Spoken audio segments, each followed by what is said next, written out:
Hello and welcome to today's video. So this time we're going to be taking a second look through my larger format books, including the British Annuals, which I've been absolutely loving going through. So without further ado, sit back, relax, and let's take a look.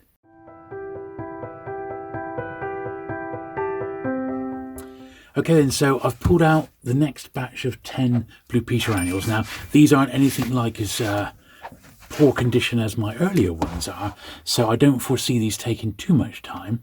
I'll just give them all a bit of a flick through, and then just the cursory brush and then polish. I'll sort of do a few at a time. This one's actually in great condition by the look of it. Yeah, this is sort of the team that I first remember sort of seeing. Really, it's got a name inside there. So it was John Noakes, Peter Purves, Valerie Singleton, and Leslie Judd. That was the sort of the three that my earliest sort of memories, and I guess this would be sort of coming up to the mid 1970s. I'm guessing. I didn't watch it religiously, but I watched it quite a bit, in all honesty. And I liked Blue Peter. It wasn't a bad show at all. It was certainly of its day, and I don't think there's really anything quite like it nowadays, is there? For kids, anyway. Kids or teenagers, they got other fish to fry. Yeah, that one's alright as well. I think at this point, Valerie Singleton was still in it, but she was taking more and more of a back seat as sort of time went along, as I recall, and would only come back like now and again.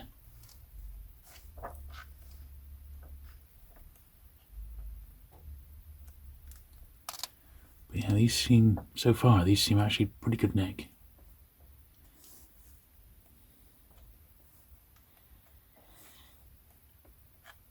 And if you're a Doctor Who fan, you sort of had to watch Blue Peter, really, because Doctor Who content would turn up all the time on it.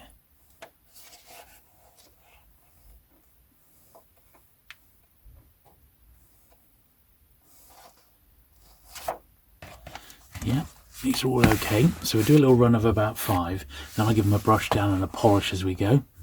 That one's definitely got a mark on the front there, by the look of it.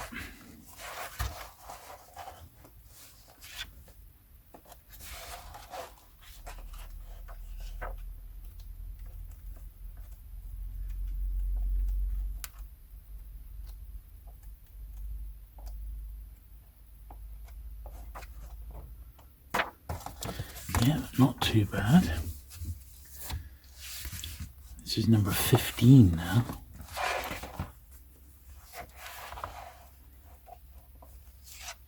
And yeah, see the introduction of Simon Groom. I think it's Peter Purves. I think retires from the show.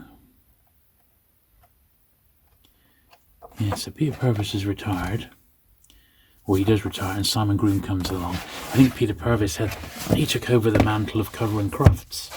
That was his first big gig, I believe, after Blue Peter. Though he used to turn up on all sorts of things. I think before we polish, I will just brush each book as we go along.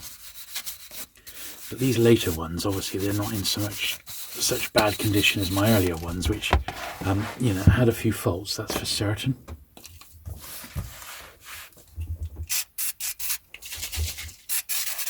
And these being nice glossy annuals, we can spray the polish straight on without fear of doing any damage. The only thing is with these large format books, of course, is that they're a bit harder to film because they take up so much room. But a lot of these I've had for literally decades, and they've never ever had the treatment. So it's good to know that systematically, eventually I would have worked my way through all my large format books, and they'll be as good as I can make them. See, that's really come up. There's a lot of dirt because it's a white cover. There's fingerprints and stuff that's come right up on that one. So that's not dramatically, but it's definitely really improved it. Now this one, in actual fact, hasn't got such a glossy cover, so I'm not going to put any extra polish on.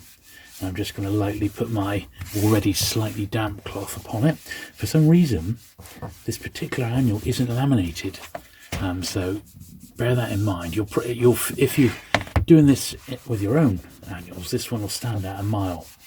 And I don't know why. It's a bit of an unusual thing to happen. Maybe it was something at the printers, who can tell, but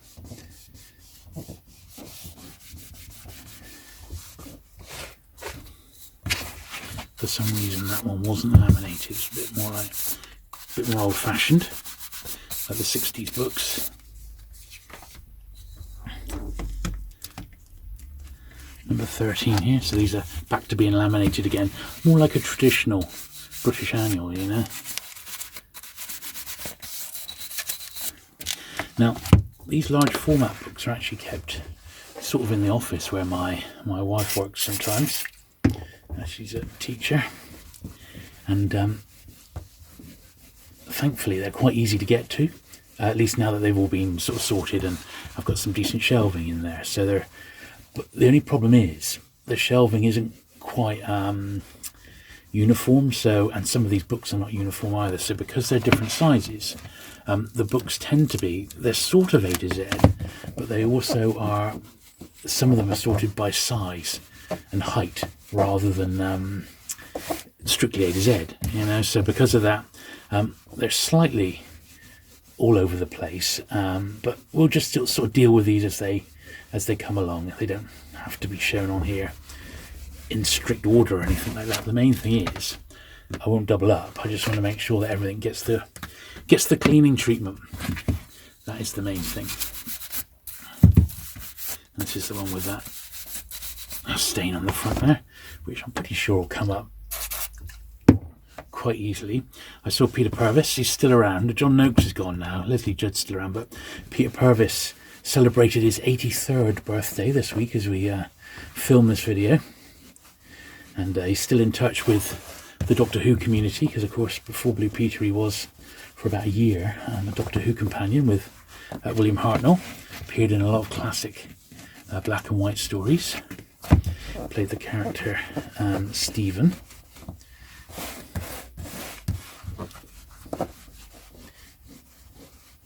Yeah, quite a bit of dirt in this back cover there over the Blue Peter shield.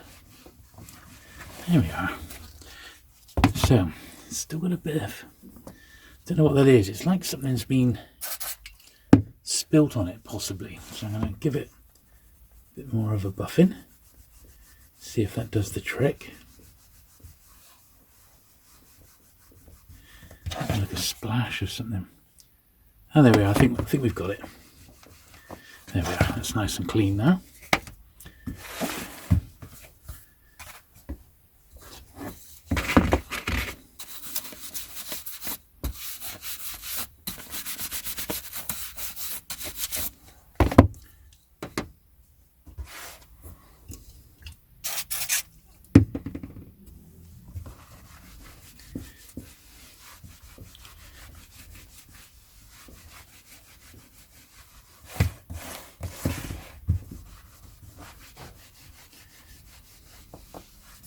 So I've been having to think about next week, because I am going to carry on doing these large format books, because they're looking so good on the shelf once they've been done, and it's something that I definitely needed to get completed.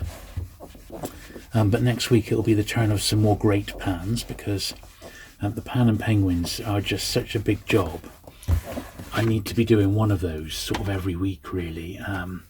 Else we're just going to fall behind, and I don't want the videos to just be alternate weeks Pan and Penguin. I want to sort of mix it up. So I'll do Pan and Penguin, but in between I'll be doing other things as well, like the large format books. I've got lots of more traditional sort of first editions as well to do. Here we are then. So start some new presenters coming in, sort of the more modern era as it works towards the 80s are coming up. Yeah, Tina, I remember, yeah, she was an actress. She did Lizzie Dripping, I believe it was called. And John Noakes is retired now as well, I believe.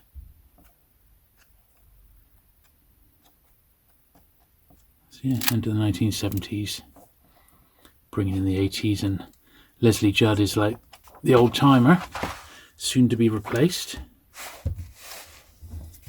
So yeah, I think once again we'll just give these 5 the go through, and then we'll clean them in one foul swoop, I think. But once again, I don't really foresee much problem with these inside. Some of the odd ones will have the odd pencil name or puzzle, that sort of thing, but nothing too serious. It's really just the early ones, the first 10, which we saw last time, which are going to suffer from markings and things like that. And there's, what's she called? Was it Janet Ellis, I believe is her name. And she's the mother of the pop singer Sophie Ellis-Bextor. I was at a Doctor Who convention once, and I was speaking to a woman who Doctor Who, who was a production assistant on Blue Peter, and she said one of her jobs was to open up all the fan mail that got sent in, and Blue Peter in particular would receive bags and bags of fan mail each week, and they would get all sorts of stuff sent in for the presenters. You know, oh, can you wear these on the show? And it'd be like a pair of suspenders or something like that. You know?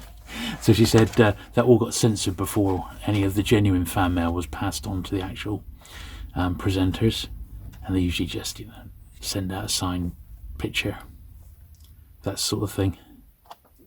And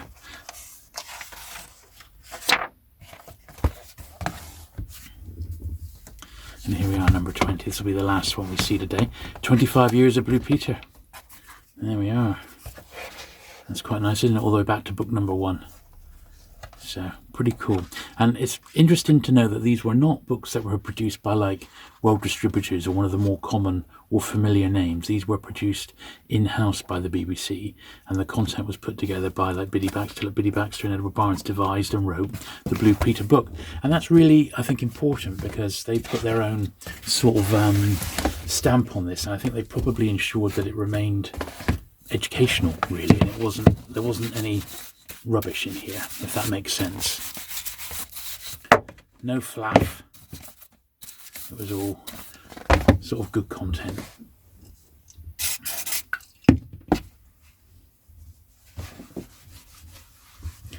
This is actually lovely condition. I don't really see much to do on this.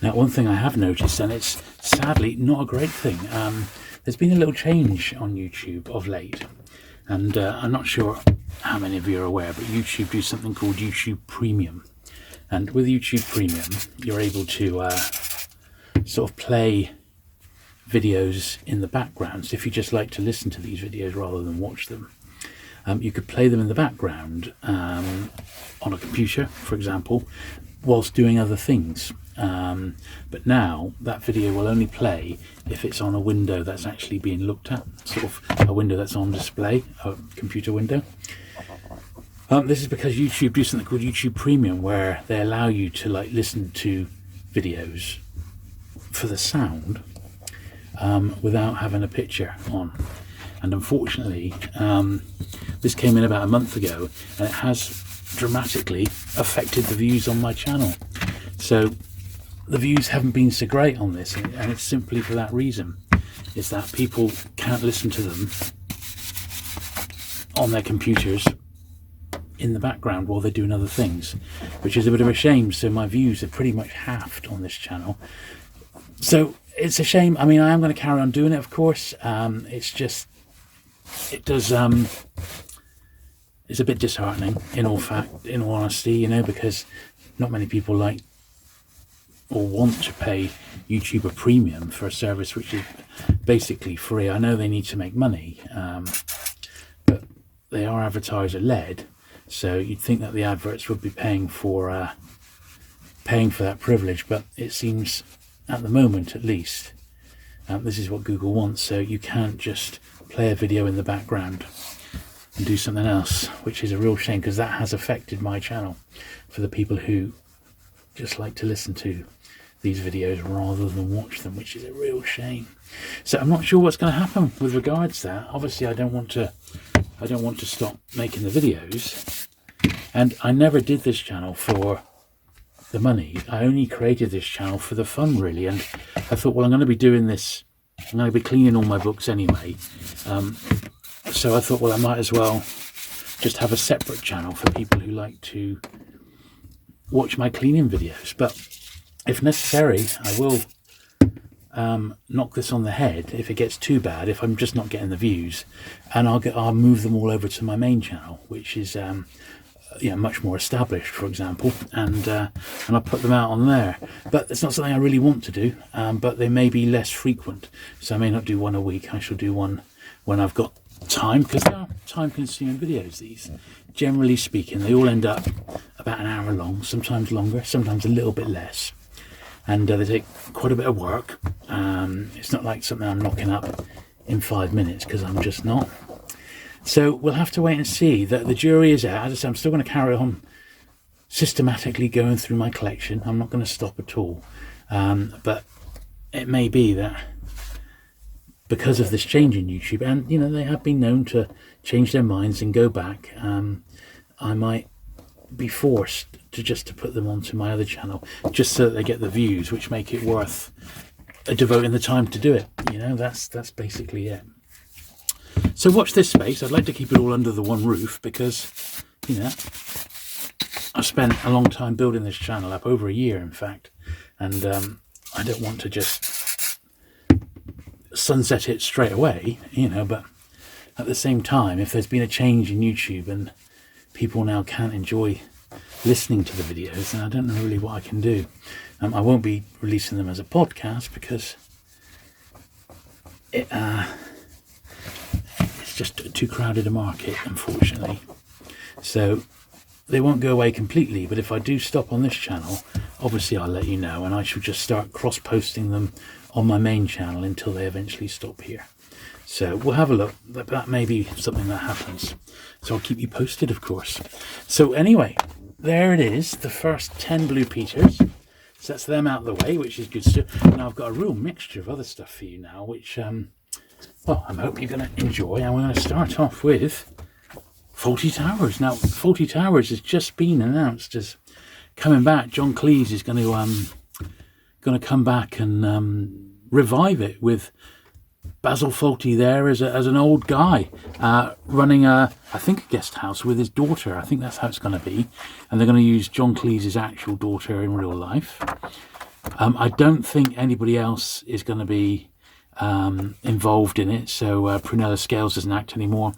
Connie Booth, those two were married at the time of Fawlty Towers and got divorced, so I don't think they're on speaking terms. And Andrew Sachs, of course, has passed away. So I don't think any of the original cast will be back, except Fawlty himself. It's not going to be on the BBC, apparently. It's going to be on, well, I don't know who's making it, but it is going to be interesting all the same. So whether it'll be a classic or not, I don't know. I think sometimes it was perhaps best left as it was, but these were really interesting, these books. I remember when they came out, and although I didn't buy them when they came out, I bought them years later, and I read them and read them and read them. They were absolutely hilarious. I loved Fawlty Towers as a kid, and it was always being repeated, wasn't it? But people forget they only made 12 episodes. I mean, it's nothing, is it, really? Yet you'd think they'd made 100 with the popularity of it. But this was obviously before video. This was just like almost like a photo story. It's the complete script with some stills, so it's good. It's good stuff. I had many reprints of this, but let's see. This is a first, 1977, this one. So that was 3 scripts, and then they did another one. Not sure. Yeah, book 2. Book 2, there he is. The classic. Now, this is much the same. 3 more scripts to classic episodes. And it's funny that even the numbering carries on from book 1, so it starts at page 231 for Spike, whoever Spike was. So Fawlty Towers book 2, 1979. So this came out a couple of years later. This one's actually in better condition. I don't think these are particularly scarce, although saying that, they're rapidly approaching 50 years old, and they are only softback. But I imagine there's many of these set up and down on bookcases across the land, so I don't think they're too difficult to get hold of. My friend Duncan, one of my best schoolmates, he became an actor, and he lives in Greece, so he doesn't do a lot over here, but he did actually do a movie with John Cleese and had a couple of scenes with him, which was brilliant, because when we were at school he used to take off Basil Fawlty. Fantastic. So I'm not sure if he ever got a chance to do his Basil Fawlty impression in front of John Cleese. I really don't know, but he did get to know him fairly well for the few days he was on some sort of movie that they were both in, military one, I think. A couple of pages folded over here.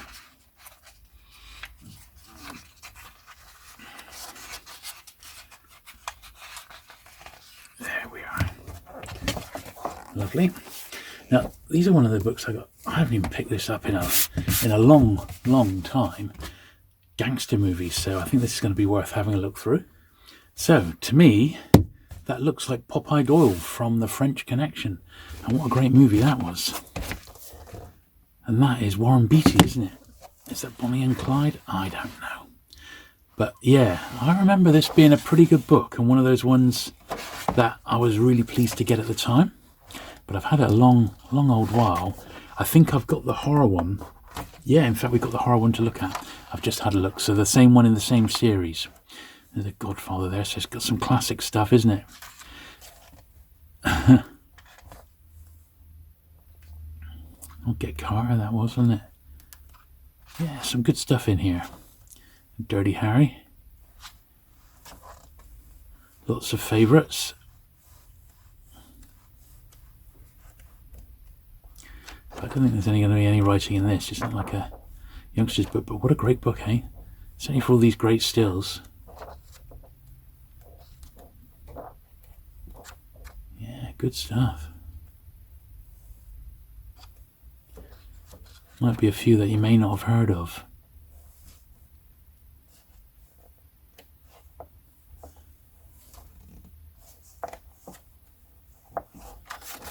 Galley Press. When was this published? It looks very, very 70s, doesn't it?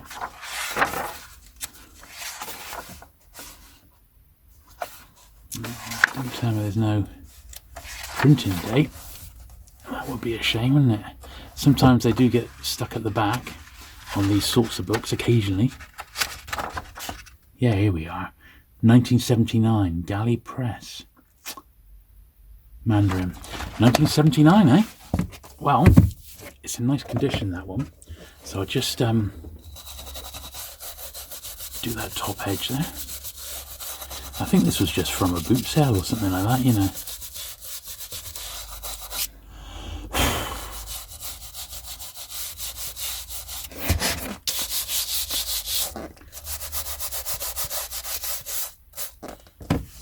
There we are. And even the front cover is not that bad at all. I will give it a little, there's a little bit of sticker residue just in the corner. But in actual fact, I think this is going to be quite an easy one to clean up. There we are. It's got that bit of sticker mark off. That's probably been there since I bought it, which was probably in the 80s. I would imagine. I've had this one quite a long time. And as I said, I have got the horror one, which we'll have a look at in a minute when we get to it, which I believe is the same sort of series, so that's cool.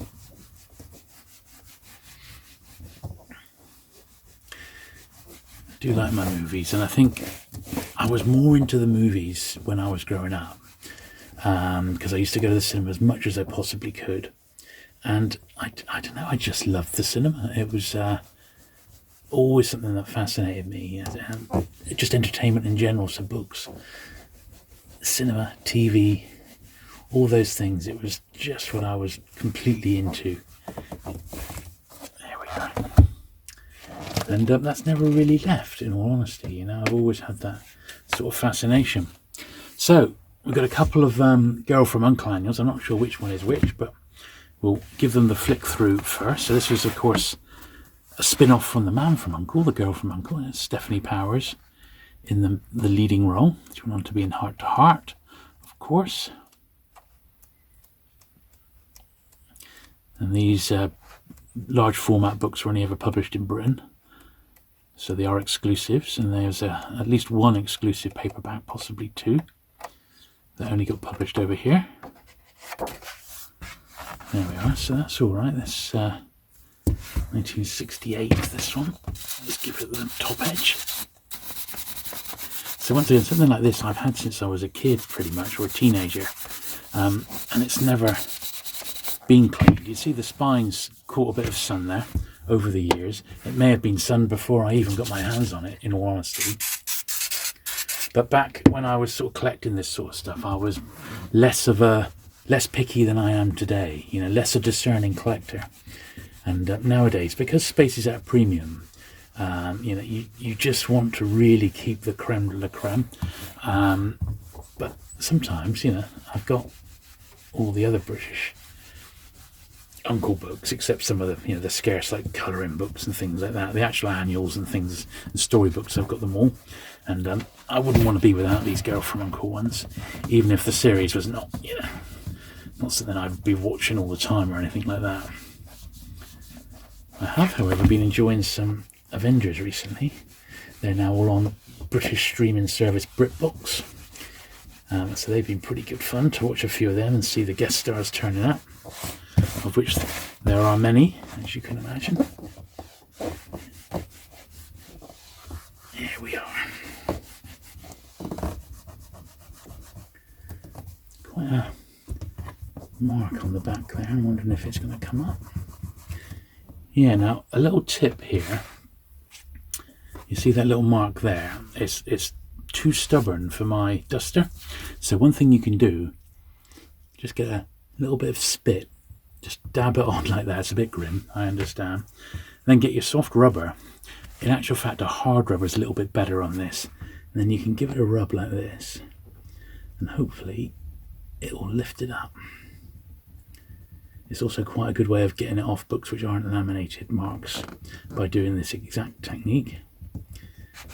This really is quite stubborn, so it may or may not work. I think it has loosened it, certainly.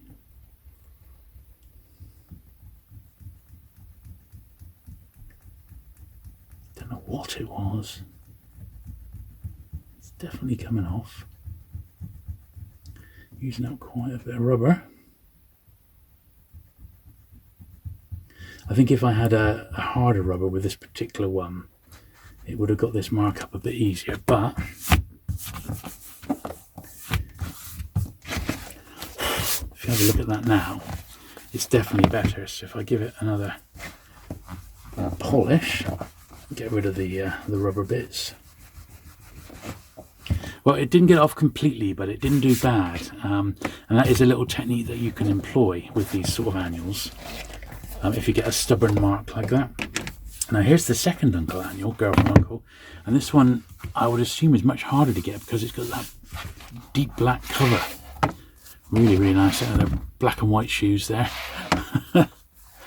Really, really sort of a 60s annual all over this, isn't it?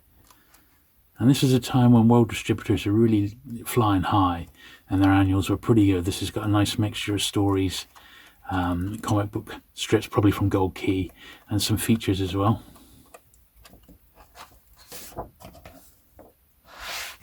Absolutely outstanding cover design. Really, really good. It's a nice angle, that. Very, very nice. So let's give this one a polish.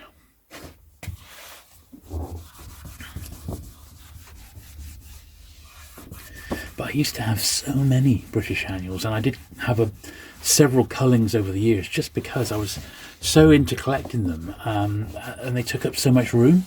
And sort of late, they're not mega money anymore, because I think people have realised that they really were produced in very, very high numbers, particularly the 60s and 70s ones, so they shouldn't really fetch mega money.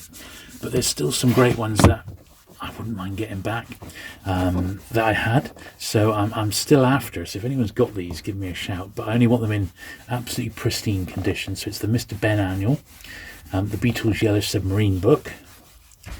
I'm after the Adamant annual.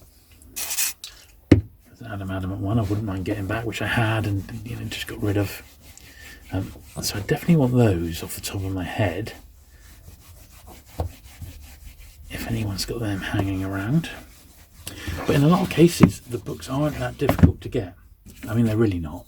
So some of the 50s ones, the superhero 50s ones, are tough nowadays. But the TV ones, something like that, you could probably jump onto eBay and find one in that sort of condition for probably not more than about a tenner, I wouldn't have thought. So just because of the demand and because they're out there. And this was a fantastic book, and I used to have it in hardback, but it's long gone now. I don't know where the hardback went. But I sold it in my shop. It's very dusty, this one. I sold it in my shop, and it's one of the best books ever on Hammer horror. And it sort of coincided with Hammer coming back in a very, very big way. The movies were starting to get re-released on DVD and Blu-ray, and they were coming out with really, really incredible extras, lots of commentaries and making-ofs, and it was just a great time to be a Hammer fan. Some of the actors were still around. I remember meeting Ingrid Pitt, who was in, I think, 3 or 4 Hammer films at one of the fairs. I got a few bits signed by her. I don't know if this was one of them. Just having a little look through, half expecting to see it possibly signed by her, but it's not. 1997, blimey O'Reilly. Was it that long ago, eh? But you can see what a great bit. I mean, it's definitive. This is the definitive book.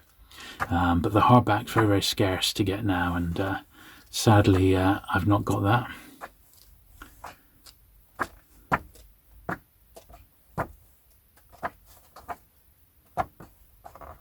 Yeah, good stuff.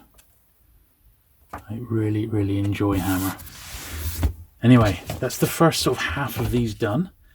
Now, I said we'd see the follow-up to the Gangster book, same publisher, but this is much, much worse condition than that Gangster one. This is the Movie Treasury, horror movies, and it is a bit of a poor copy, this one, but we'll have a look through anyway. Because I've had it so long, there's no way I'm getting rid of it, but I'm sure these are fairly easy to find. I can't imagine that there's expensive. I'm just seeing there's thriller movies and Western movies. I wonder if I could track down those other two. So I got this, the set of the 4. But this is just general horror movies. It doesn't focus on one particular studio, although of course there's quite a bit of Hammer in here.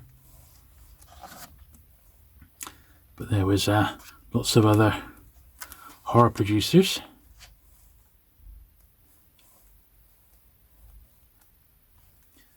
But yeah, I'm not expecting to see any sort of notes inside here.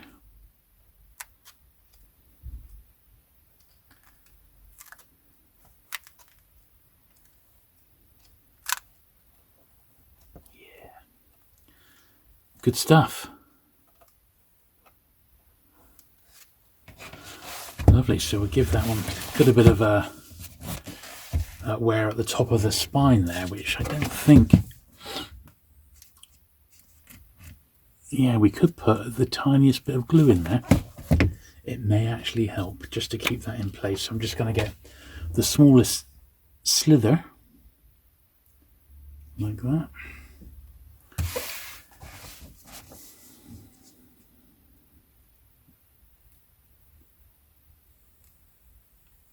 Hopefully that's enough just to hold that back.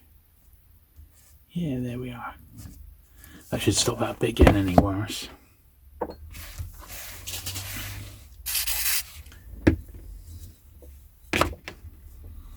Yeah, dust is certainly getting quite dirty.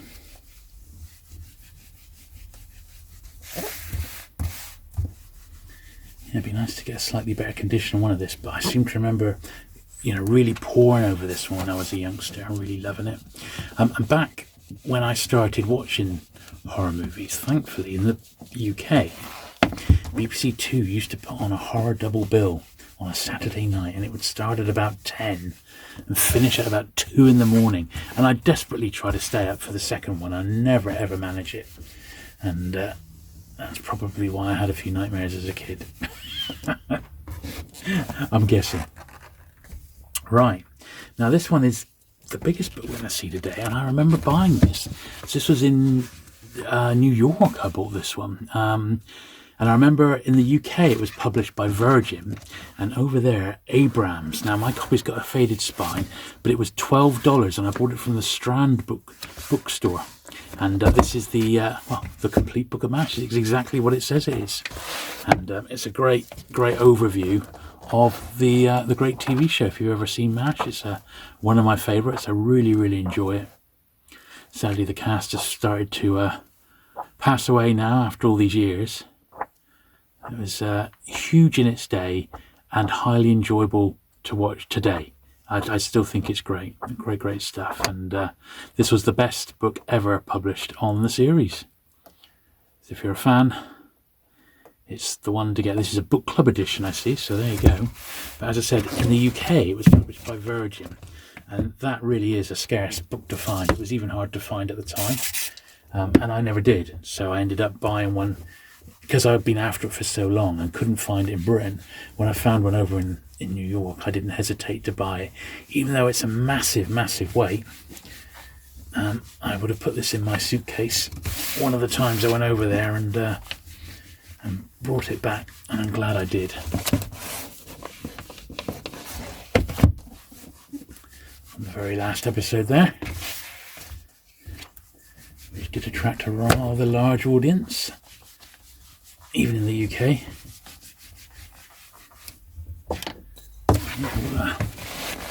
What a tome, eh? As I said, these large format books, they're great, and I wouldn't mind trying to finish off the last of my MASH paperbacks, because I've got about half of them, I think, and it would be nice to do a video of all the sort of MASH related books in one hit, Now this is another one of those really nice books published by Titan, a bit like the Hammer Horror one, but this one focusing on Alfred Hitchcock. And once again, this really did sort of not pique my interest, but it was just, when it came out, it was just the book that I was looking for on Hitchcock, because it's got everything that he ever made, and it just in just about the right detail. It's not overly complicated or overly detailed on one particular movie. It does attempt to cover his entire career, which is no more a small feat, in all honesty. $29.99 it was, so it wasn't cheap. So it's got some sort of what you would class as storage wear. So I've given it my best shot there, and then give these edges. It's very dusty along the top. But I have had this one from new. It just shows the sort of over the years, and we'll see how old this one is in a minute, how even in good conditions, good storage conditions, books can start to age. So first of all, let's just have a little look when this one came out. I remember selling it in the shop, so August 99. Yeah, so 24 years old, this book now. So this is the first time it's had that little brush. But as you can see, it goes through the Hitchcock's films in chronological order, and I really like it. I wonder if my friend Tim's seen that. My friend Tim Kitchen, he actually owns that original bit of artwork for that Hitchcock anthology.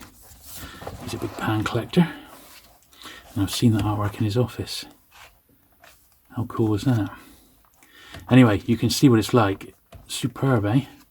What a great little book. This one, beautifully illustrated, and just the right amount of information to enjoy the movies. And if you like Hitchcock, certainly his 50s to late 60s stuff is terrific. It's my dream period for Hitchcock. I don't mind his earlier stuff, and I don't mind his later ones, but 50s and 60s was when I think he was at his peak.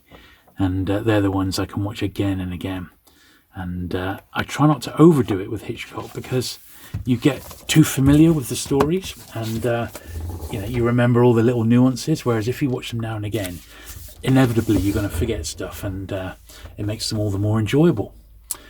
Right, Hornblower, and this was the TV series of Hornblower. Now, Owen Gruffield, I think his name was. Now, this series was, some of it at least, was filmed very, very close to me in my hometown, because I live in Plymouth, and it's a naval town. It always has been for hundreds of years. So some of the original buildings that feature in the series were just used. And a friend of mine got a job as an extra in Hornblower, and I was so jealous because he only did 2 days and got over £300 for it. And I thought, wow, that sounds like good money. And I was obviously a big fan of TV and of Hornblower in particular. I loved the show. I'd already read all the books when I was a teenager, and I was a massive fan of the series. And I was gutted that I didn't get the chance to be in it, So because of this series being made locally, that is what prompted me to become an extra. And I did do quite a bit of extra work in the end. And I wouldn't say I'm never going to do any more, but I'll have to wait till I retire to be doing any more, to get back on the agent's books. But it was a great show, this. And yeah, this led me simply to start being an extra. There's some great cast in this, isn't there? Sherry Lungi, that was Jamie Bamber from Battlestar Galactica. You might recognise him from that. A great cast. Yeah, Admiral Pilu. Fantastic. Robert Lindsay. He was superb in this. Yeah, every episode had some great cast in it.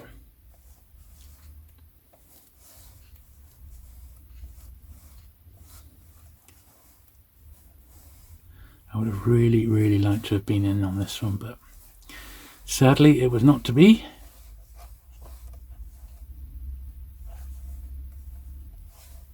But as I said, it did lead to other things. Now, when did this get published? 1998. There you go.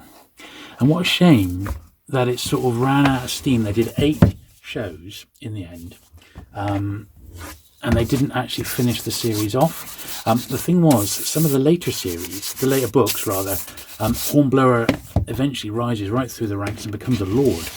And then he's like looking back on his adventures. So I don't know.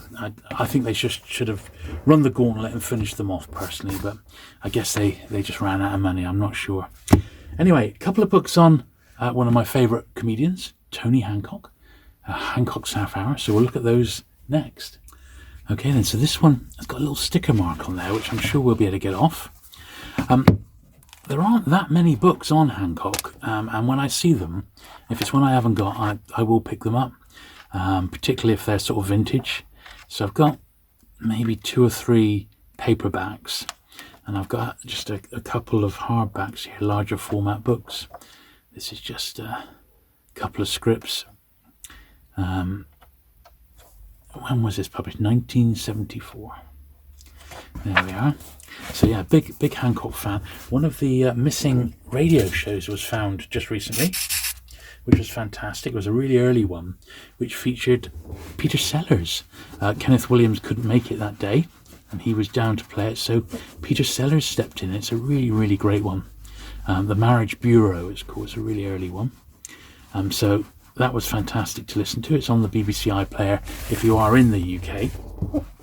And also 2 of the classic TV episodes have just been colorized. Now, I've only watched one. I'm going to watch another one this weekend. I watched The Blood Donor, and it was great just to see that episode again.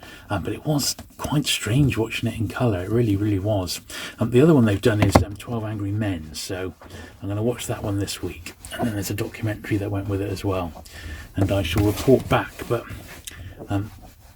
it was always the radio show, much more than the TV series, that I fell in love with. And listening to these as a boy, the repeats that were being played on BBC radio, I really did fall in love. And you can pick up like an off-air MP3 sort of CD stroke memory stick with the entire lot on for just a few pounds off eBay if you do fancy listening to them. But if you're in the UK, pretty much the entire Hancock output is available on the iPlayer or BBC Sounds app, which is the one which does the audio. So just give that a try and you can listen to them for free, which is pretty cool. I think if you're outside the UK, you can listen to them through your computer, possibly, but you might need a little VPN thing to hide your location. Well, that's okay. I'm wondering if it's just gonna.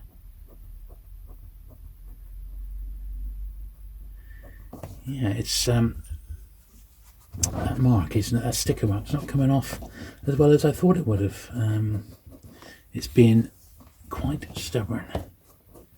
Let's give it a little bit more attention. It's quite difficult because it's black, but yeah, I think it's probably about as good as it's going to get, in all honesty. So, nice book, that one. I don't know how scarce it is, but it's a nice one. I think what I'm going to do, and I do this sometimes, is just spray it on directly onto the spot, and we're going to leave it there for a bit whilst we look at this one, which was in actual fact the first Hancock book I ever got. And it was one that my mum bought me, I seem to remember, spotting my keen interest in Hancock, and I was buying the cassettes at the time. So it'd be interesting to see when this one was. I'm guessing it's mid-80s.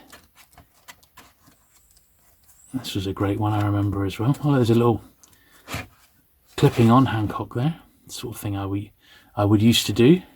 If I saw little articles like that in the press, I'd cut them out. 1987. I don't think this is particularly rare or anything, but it's one I've had since I was a youngster. So pleased to have it. And it would never have been cleaned, so there's a few little marks on it. Hopefully it's in pretty nice neck, this, actually. Once again, for a softback, you know.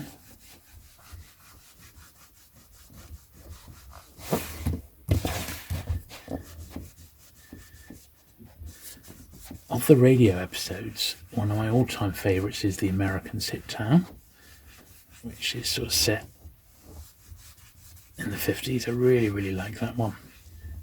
And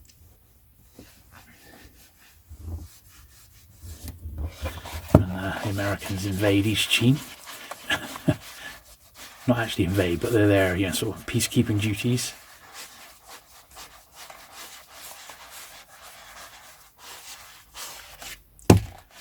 Wow. Certainly got a lot of dirt off. Look at the state of my cloth.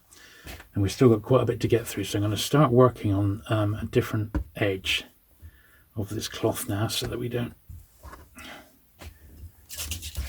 because this bit here is really dirty. So this would have been with me on a few adventures as I've moved house and stuff over the years, you know, but that's okay.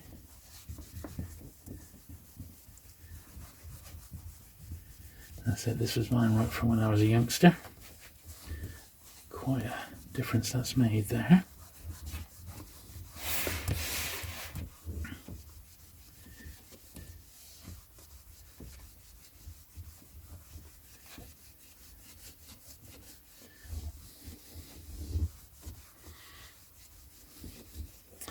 Now, the other thing that might affect this channel just a little bit, if what might happen happens, so it's a possibility, where I work, my sort of role, the department I've been working in is basically going to be relocated outside of my town. So I've not been made redundant or anything like that. I'm just going to be going on to a different department, which is actually much more varied, be quite interesting. So I'm looking forward to it. So it's all cool. However, at the moment, I do only work part-time, and this is out of choice, so that YouTube makes up my income, and I much prefer to use my YouTube, you know, and my hobby, rather than working for the man, as it were, you know. Now, it may well be that when I move to the new department, I can't continue on part-time hours. I may have to go back up to full-time, even though I don't want to. I'm hoping that the business will be quite flexible, but I'm not. There's no guarantee. And at the moment of filming this, I just don't know. So if that's the case, it may impact on my ability to film as many videos as I'd like each week. Because at the moment, I am able to continue producing 4 videos a week. But that may be impacted if I have to go back to full time. So once again, we'll have to wait and see what happens. It's pointless worrying about it at the moment. It may be absolutely fine, and I'm hoping it will be. But if it's not, once again, I shall let you know. This is a great book. This is on Batman Animated, my all-time favourite animated series. Just terrific. Closely followed by Spider-Man Animated. Both came out in the early 90s, but this was first. And I just love everything about it. The art style, the stories, the writing, the music, the characters. It's just easily my all-time favourite animated series. It's just the business. I love it to death. Really great. This is quite an expensive and scarce book, and that one's absolutely fine. It's a really nice copy of that one. Now we got a few books on one of my all-time favourite movies, and none heavier than this one, The Godfather Family Album. Now this is published by Taschen, and Taschen are an absolutely knockout publisher, easily one of my favourites. And they started off doing very cheap sort of reprints of like comic strips and stuff in Europe. Now they do all sorts of books and lots of art books, and they do some great film books. And that's what we got here. So this is The Godfather Family Album. Now I've got quite a few books on The Godfather, so I think we got at least 3 to look at today. And it is by far one of my all-time favourites. I pretty much like all Coppola's movies, but this was just something. And we will have a look through, because I bought this brand new and I used to sell it. And you can see what a tome. 600 pages of gorgeousness. Let's look through. The photos are just... it's just magic in it. Huge and heavy book, and perhaps the best one ever produced on the film.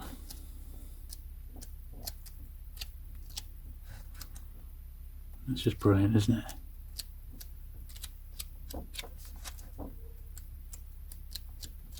One of the best.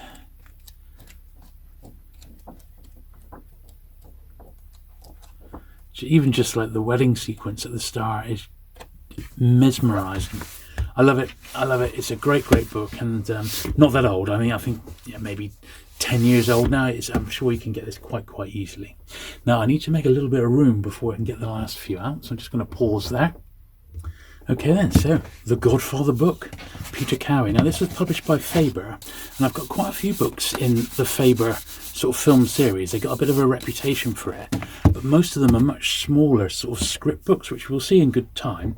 And I've got a few on some of my favourite directors and or movies. But this is much larger. For some reason this is a larger format one for The Godfather. I don't know why that was the case, but they're highly detailed, and just a nice little addition to the my Godfather collection, really. This one looks at the entire trilogy as opposed to just the first film. Yeah. Once again, bought this one from brand new, and just give it a quick squirt.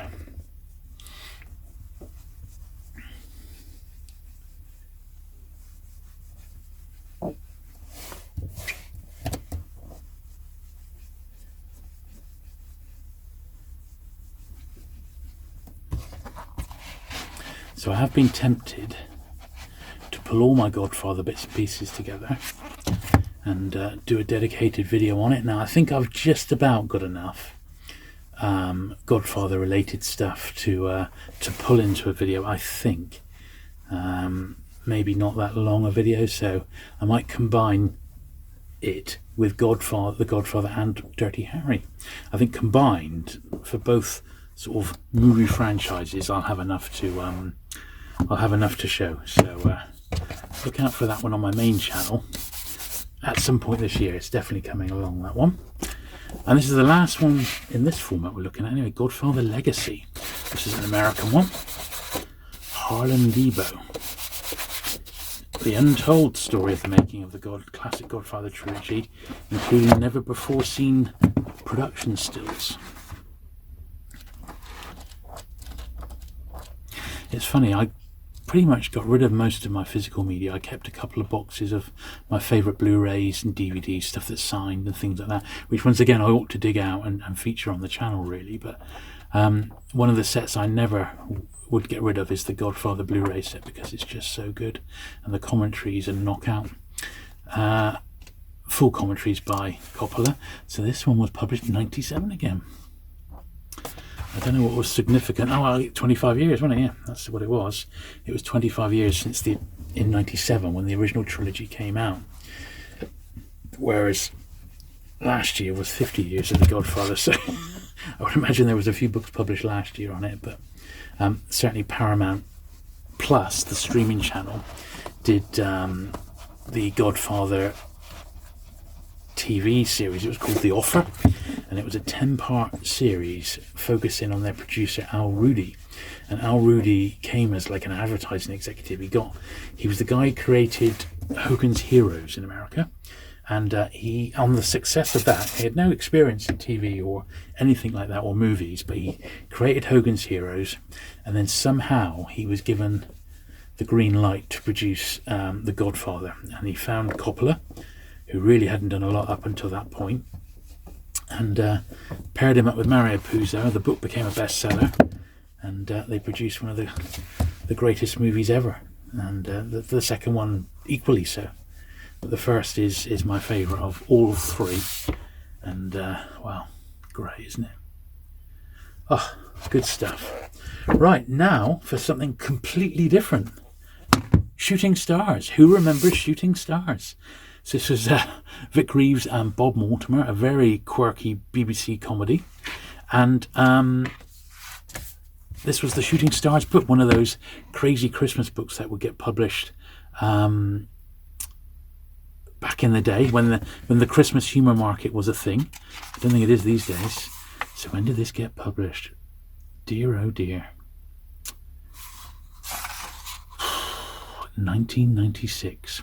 So, yeah, as I said, it was Vic Reeves and Bob Mortimer were the hosts, and then you had Mark Lamar and Ulrika Johnson as the team captains, and then you had Matt Lucas pre-Little Britain days, who was like the compere. He was the man on the drums, as it were. What are the scores, George Dawes? That's what they used to say. Now, this was the time, but now that series was mega popular in its day. I mean, it really, really was. God, this spine was a bit dirty. Shooting Stars was really, really popular, and it had a whole host of guest stars. And I actually had a little look through this book before I brought it down, and it did have a page of the guest stars, and it was a shame to see so many of them no longer with us. People like John Peel, for example, was listed, and Eric Bristow, the dart player. There was all sorts of people, and you had to be prepared to go on it and send yourself up a little bit, I think, if you were a guest on Shooting Stars. But one thing that did happen, Ulrika herself was a big star back then in the 80s and 90s, and she came down to Plymouth and did an opening for a phone shop for a chain which definitely isn't around today, and I went down and got this book signed by her. And when I looked through, I see it had been here's some of the guest stars. It had been signed a couple of times by her. Like Dermot Morgan, no longer with us. I'm not sure about Tommy Cannon or Bobby Ball. One of them's gone, isn't he?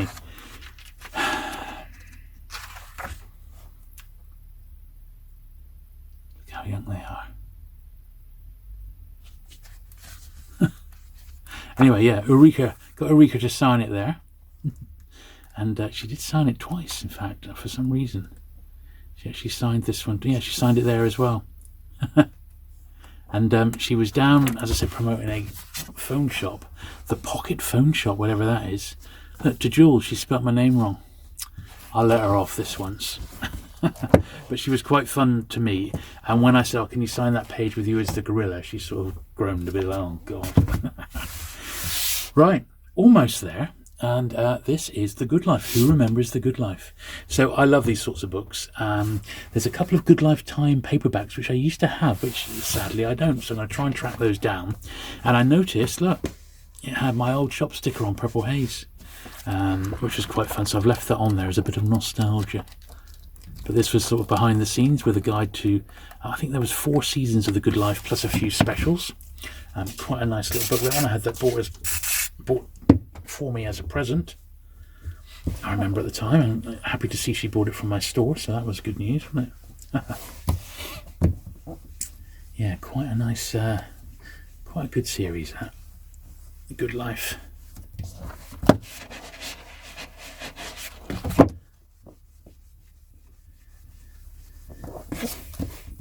And you'll notice as we go through these large format books, I've got quite a few books like this which are like guides to series or making ofs, because it's an area which as I said, I've always loved. And you may have even seen the latest video on my main channel, which is currently top 20 movie tie-ins, and that, there's some making of books in that. Another one, very, very similar vein, is the Goodies. This ran for about 12 years, I think, across BBC and ITV. This is the full episode guide, plus all the specials, spin-offs, records, and books. They're all in there. I was a big Goodies fan. They are very, very dated these days. Even the very tail end ones are dated because they're, from about 1980. And well, Tim Brooke Taylor, well, he sadly died during COVID. He caught COVID and never recovered. Bill Oddie did a little bit on. Well, he kept turning up. He got into bird watching. And I think that was one of his big things, was bird watching. Then I think he made a complete fool of himself over 9/11, with some really horrible comments about after the 9/11 tragedy. And then he wasn't really seen much on TV after that. He is still around, but I don't know. You don't see him very often, so maybe he's sort of retired now. And Dr. Graham Gardner definitely has retired. He doesn't turn up on anything anymore. But then again, they must be getting really on a bit. They must all be in their 70s, the 2 survivors, I would think, at least. Then the very last one, and it's a shame because I love doing these large format books, and it's another series I absolutely loved, which was Goodnight Sweetheart. And this was another series that ran just about the right length of time, maybe a season too long. It was the big hit that Nicholas Lyndhurst did after leaving Only Fools and Horses. And it was famous because the 2 girls, after the 3rd season, they both left. They both pursued other things, and the series became even more of a hit. But I always loved Dervla Kirwan as the original, as Gary's original girlfriend. And I think what happened was she herself got offered her own series, and she just had to accept it. I don't think she could do 2 at once, which is a shame. She went on and did multiple series of Ballykiss Angel. She was like that. She owned the local pub in Ballykiss Angel, and she was pretty much the star with her future husband Stephen Tompkinson at the time.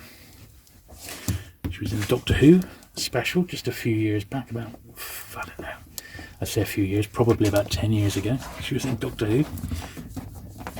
But yeah, I always loved Goodnight Sweetheart. What a great premise, And I used to watch it quite a bit. I haven't watched it for quite a while now. So it's due a rewatch fairly soon, I believe. But there we are. So that's it for another week. Now, next week I will be back with the next selection of great Pam books. And if you've enjoyed this video, do please give it that thumbs up. Do please hit the subscribe button if you've not already. Show me your support. It's completely free. And I look forward to seeing you again next week. Bye.